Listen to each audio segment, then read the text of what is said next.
All right, welcome back, Social 10. We are going to do one more set of A1 here together. The theme that we're going to be working on is the Industrial Revolution and some of the ideologies that came from it and some of the legacies and consequences of the Industrial Revolution.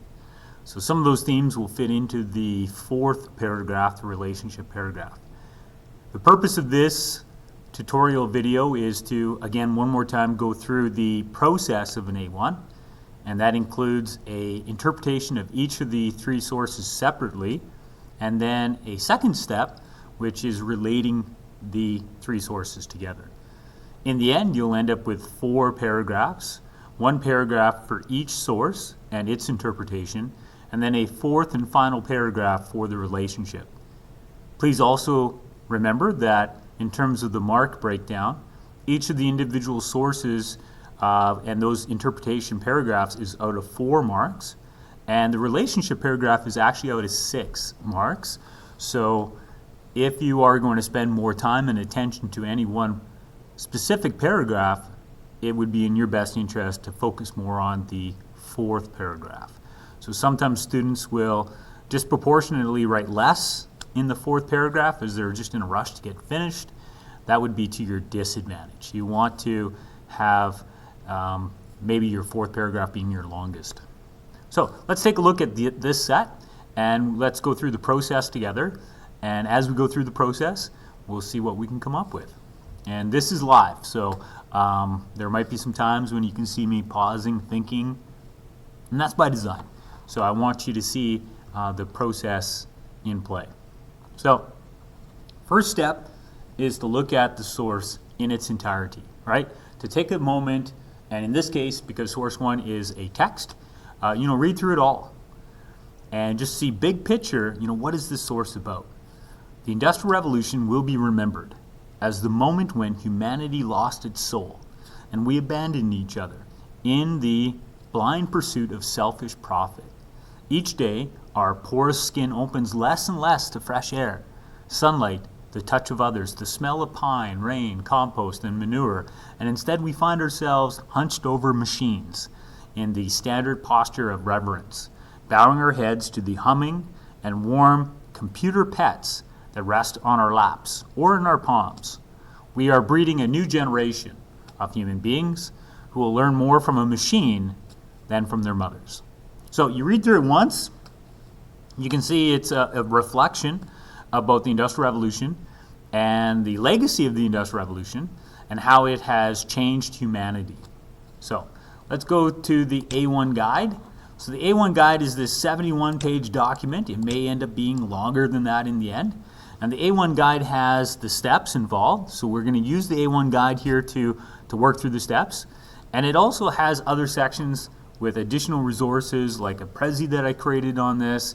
There's an archive of the sources that we studied together, things to consider if it's a cartoon, and some samples as well. So this is a huge resource for you.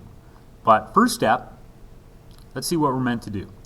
So step 1, look at the source, big picture, to identify a theme that is based on, often shown as an issue.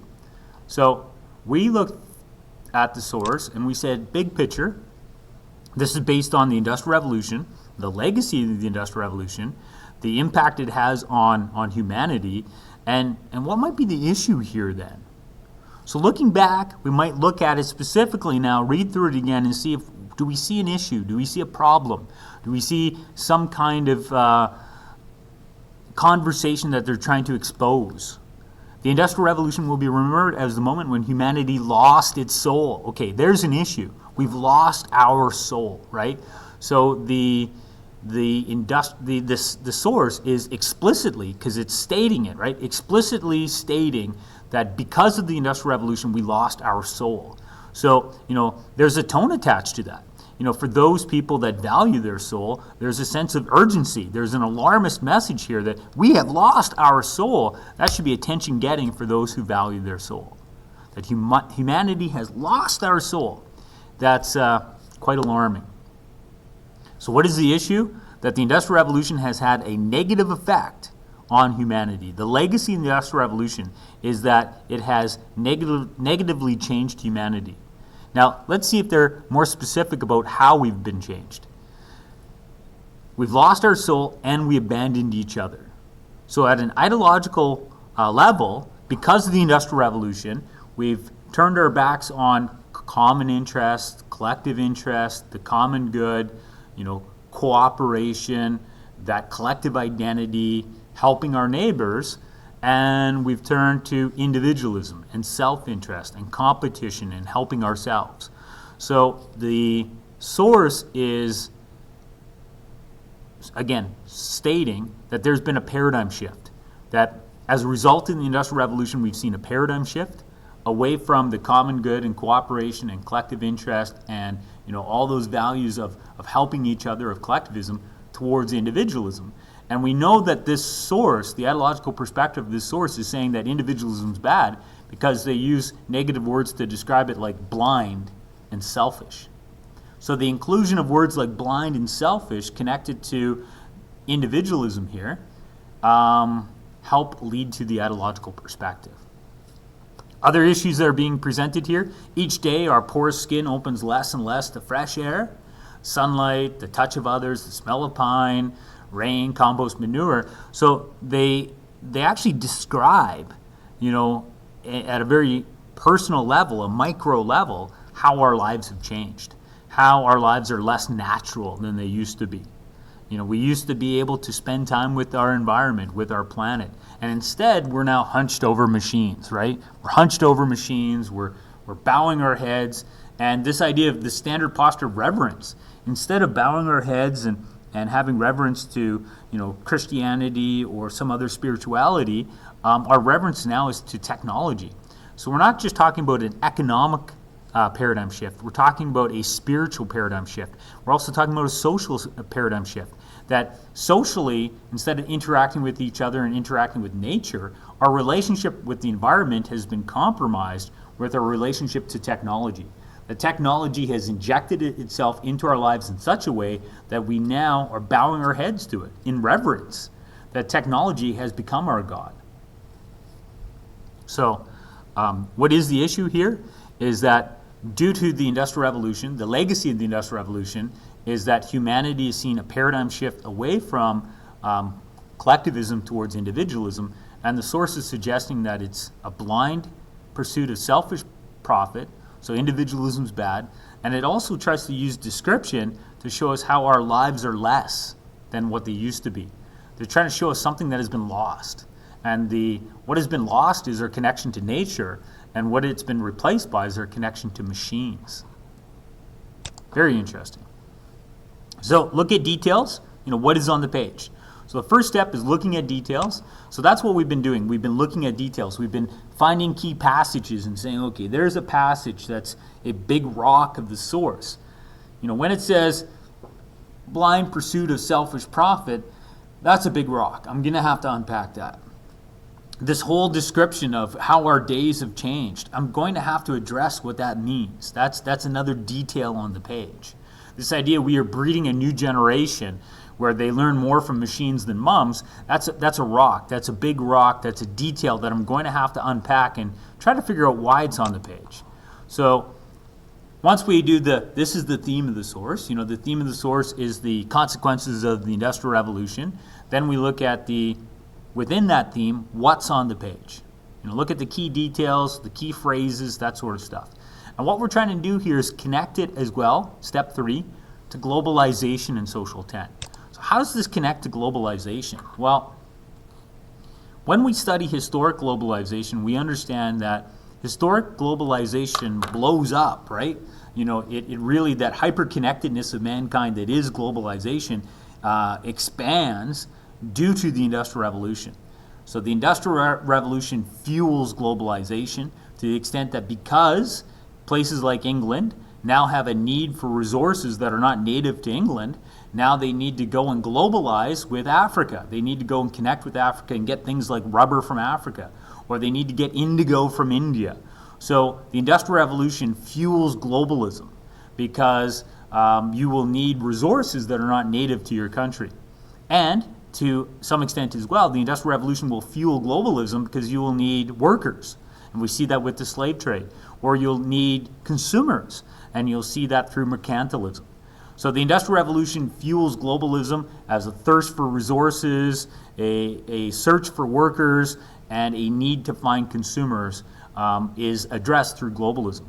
But as much as the Industrial Revolution fuels globalism, globalism also fuels the Industrial Revolution. So there's a link backwards as well.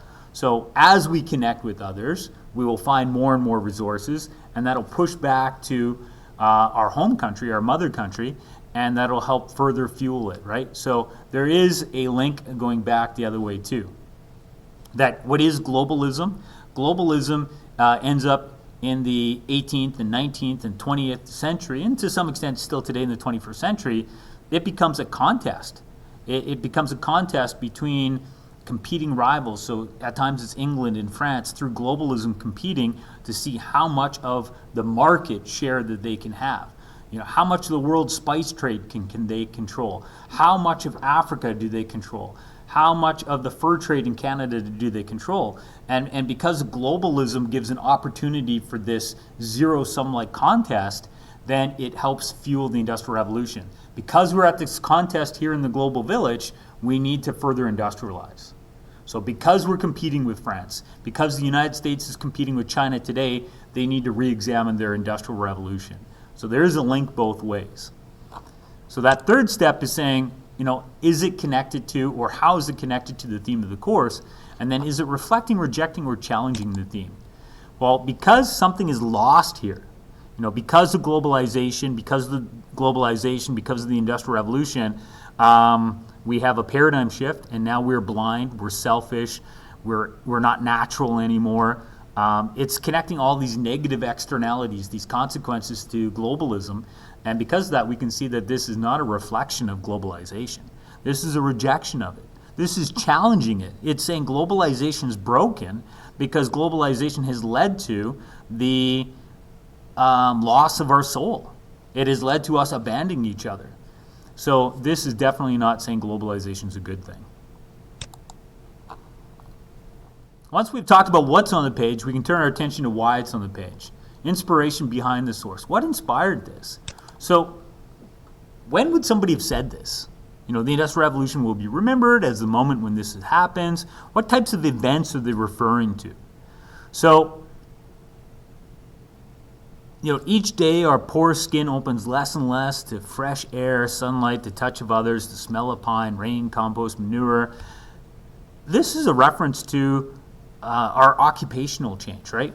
Instead of having an agrarian society, which for the most part you're going to be outside working with the land, working with the animals, now we're inside. So that is a reference to a industrial change, going from an agrarian to an industrial society, different work, right? Different occupations. So there's a possible inspiration there. And there's a Luddite-like reference when there's an anti-machine theme to the source.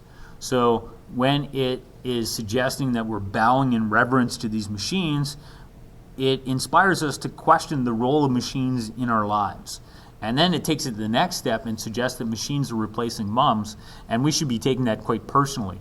So using that reference to that the new generation will learn more from machines than their mothers has this anti-machine theme or perspective to the source that Luddites are often associated with. And what is a Luddite?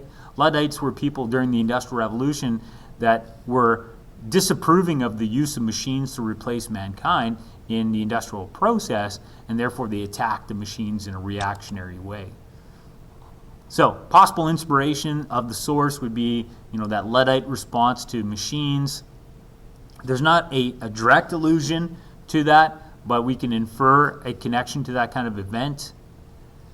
Ideological perspective of the source. What issue is the source presenting? Again, the paradigm shift towards selfish individualism. So we want to specifically express that. So we might have sentences like, the ideological perspective presented in the source is one in which questions the paradigm shift away from collectivism towards selfish individualism. And included in this is a perspective of anti-machine, right? An anti-machine perspective. And an anti Industrial Revolution perspective, right? Do we have any evidence that would further this? So do we have any evidence that each day our pore skin opens less and less to fresh air? I mean, there's data that you could find for that. Unfortunately, from a personal standpoint, there's days that I don't get to see the sun because I come to work in December and the sun is still down, and by the time I leave work at the end of the day, the sun has already gone down again.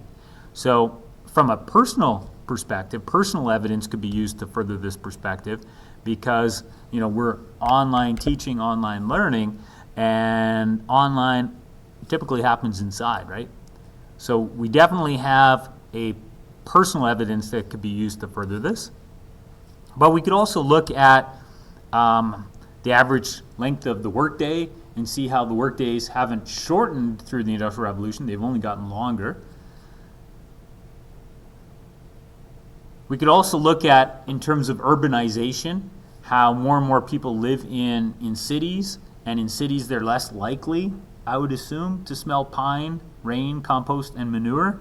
So some of these things are the consequences of urbanization. So we could use that evidence to further the perspective.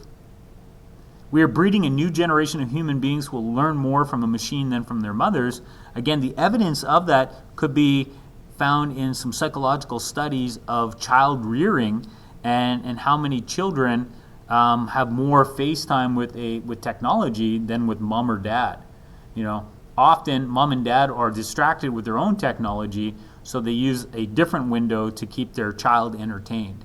So we can look at some sociological and psychological studies that would link new parenting techniques with the maturing or the evolution of the child. So if a child is less likely to have that personal contact with their mom or dad, and instead they have personal contact with their iPhone, iPad, MacBook, Chromebook, what kind of impact does that have on the individual they become? So there is some sociological, psychological experiments that could be used to show the short and long-term consequences of children that, you know, one of the first things they recognize is not the face of their mom, but the face of technology, because their mom is always hidden behind their iPhone. I'm not trying to attack moms here. I would never do that. I'm just trying to continue the logic of the source. Are there proponents and values associated with the solution? Well, the solution seems to be suggesting that we've lost our soul through the Industrial Revolution. That they don't explicitly state a solution. But we can infer that if it's the Industrial Revolution that led to us losing our soul, then the solution might be to de-industrialize, to de-urbanize, to go back to the countryside, to go back to an agrarian lifestyle, to go back to a simpler lifestyle. Again, it's not stated, but we can infer that that's how we reverse the trend. We need a paradigm shift back to a more simple collective lifestyle. And that might be the goal here. The goal is for us to maybe look into our own lives and to examine them and to say, you know, to what extent is my life limited because of my dependence on technology? Or to what extent has the Industrial Revolution created more harm than good?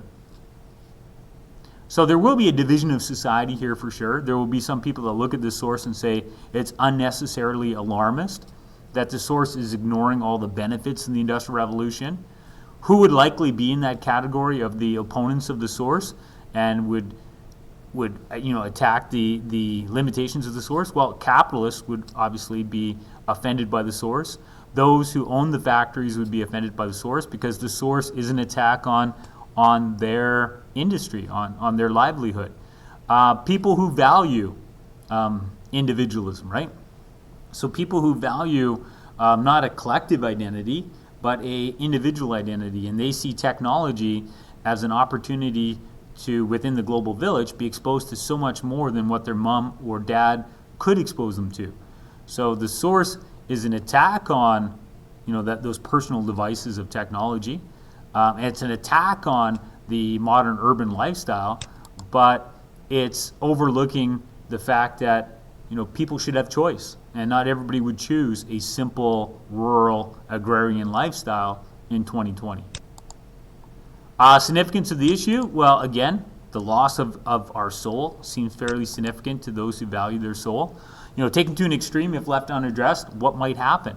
So taken to an extreme, if we continue to industrialize, people have talked about how mankind will become more robotic.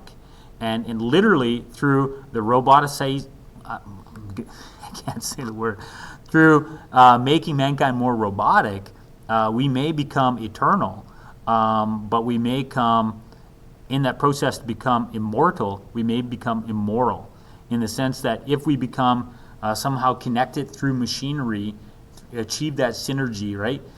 We may lose something in the process, and that's not just this metaphor of losing our humanity's soul. It may be, literally losing our soul, as our lives will ultimately, through machines, become more independent of Christ.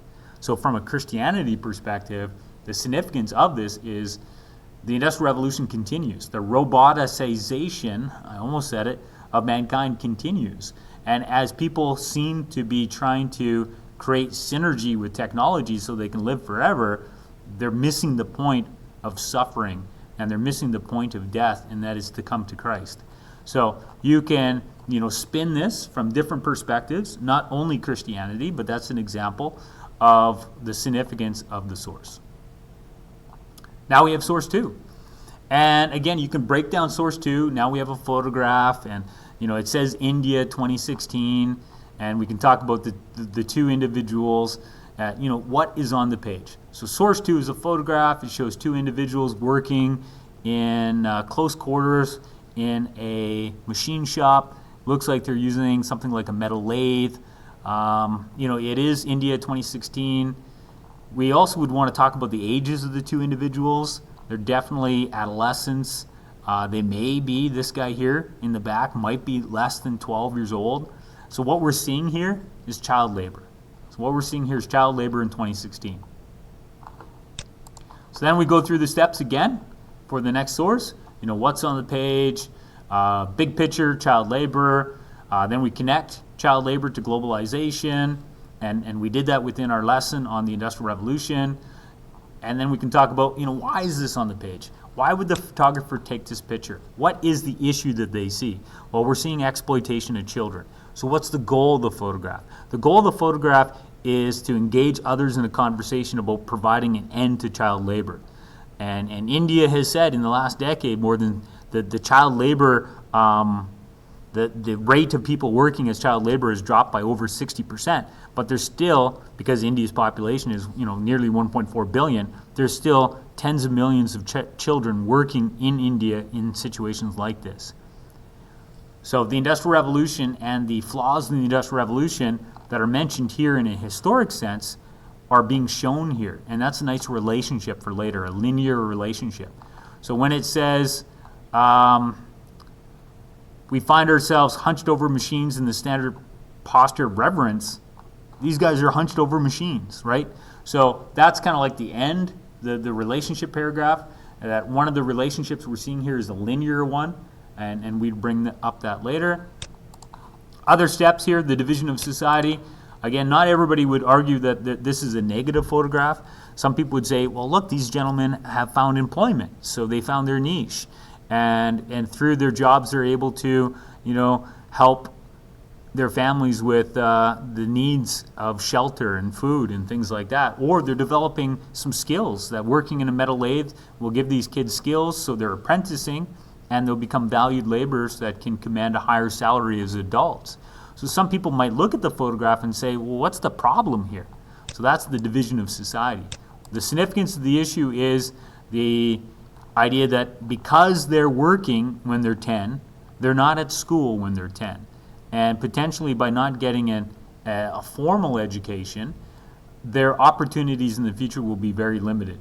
Sure, they're picking up some metal lathe skills, but if this metal lathe industry doesn't provide them employment in the future, then if they can't read, if they can't write, they have no mathematical skills, aside from running that one machine, it's easy for them to become obsolete. So that's within that division of society and significance. And again, the significance might be that the UN says kids have the right to play, and these kids have no right to play. So this is a violation of their universal human rights, the right to play. And that's very significant as well. Finally, we have source 3. Source 3 is one that we've already unpacked in a former video.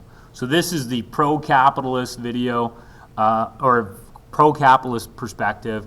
It's talking about how what some people might call exploitation is actually helping individuals. So this creates a nice relationship here.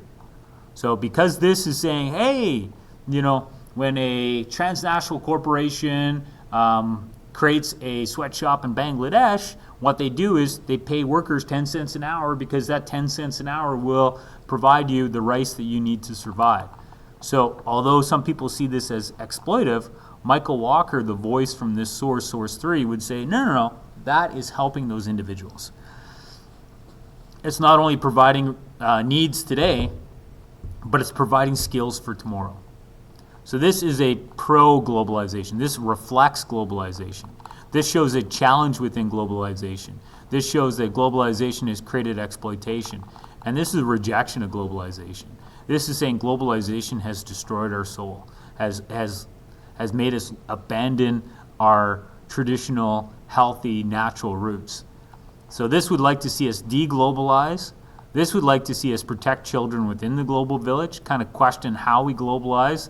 And this is saying globalization is fantastic. It's because of globalization that people will have better lives in the future. So lots of good relationships, that fourth paragraph. So in the fourth paragraph, in terms of relationships, we look at things like identify a common theme.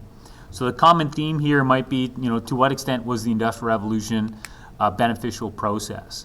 Or to what extent is exploitation justifiable? So to what extent is exploitation justifiable? Here, it seems justifiable because of the skills that they get for tomorrow and the bills that they can pay today. This one, we're looking at the loss of innocence through that. So the photographer is trying to expose the cost of child labor and the exploitation attached to it. To what extent is exploitation justifiable? Here it's saying, no, we're going to lose our souls. We are breeding a new generation of human beings who will learn more from a machine than from their mothers. That's these kids. These kids are the ones talked about here. These kids are the ones talked about when it says bowing our heads to that machine, right?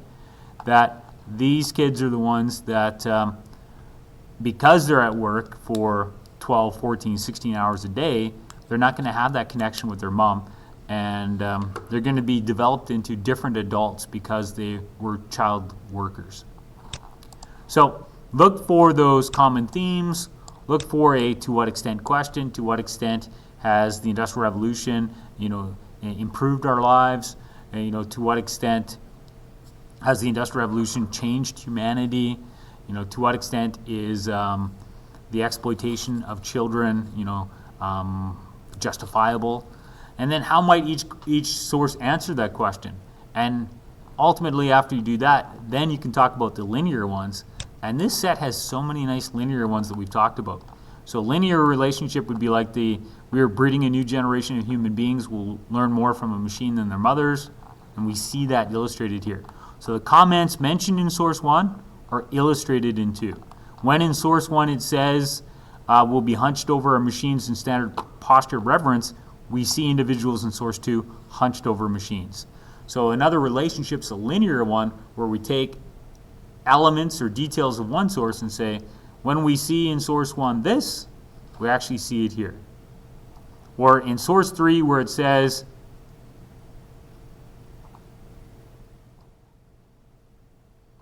what happens in the areas where corporations go in and are successful?